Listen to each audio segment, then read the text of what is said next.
This is Dave Gleason, head coach at Athletic Revolution here in Pembroke, Massachusetts, just south of Boston. And I want to talk to you a bit about youth fitness and exercise for kids 10 to 13 years old.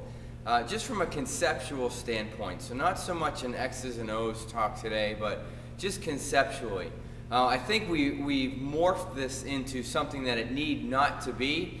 So I want to make sure that we're still on track, in my opinion, in terms of where we need to be and what kind of services we need to be providing kids 10 to 13 years old, whether they're your elite or talented team sport athlete or the kid who, if they weren't in your program, they weren't exercising at all.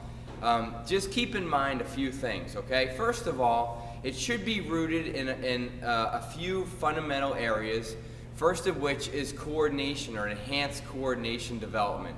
Make sure you're still working on things like reactivity, rhythm, balance, kinesthetic differentiation, spatial awareness, and the list goes on. But any aspect of coordination you can possibly get in there, make sure that it's in your programming for this age group.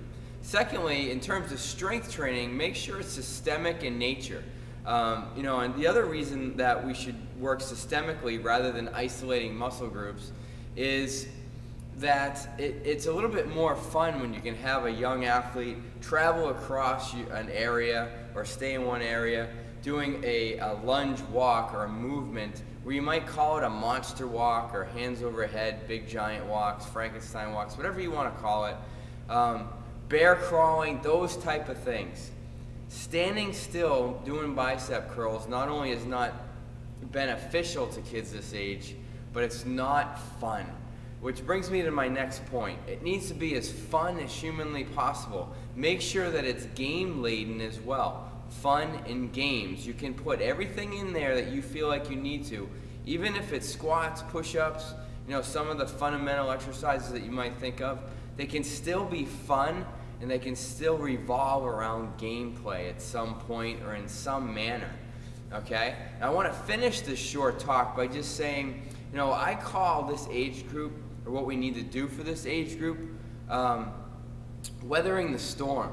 We just need to help these kids get through this period chronologically, biologically, hormonally, and the list goes on. We need to help them get through this time of their lives.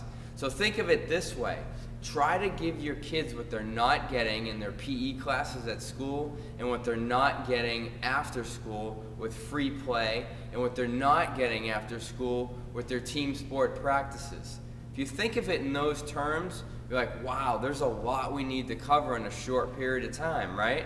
All right, so pick the most important things, prioritize out of the list of those. So think about, what are these kids not getting on a day-to-day basis? Prioritize and start there in terms of your programming, okay?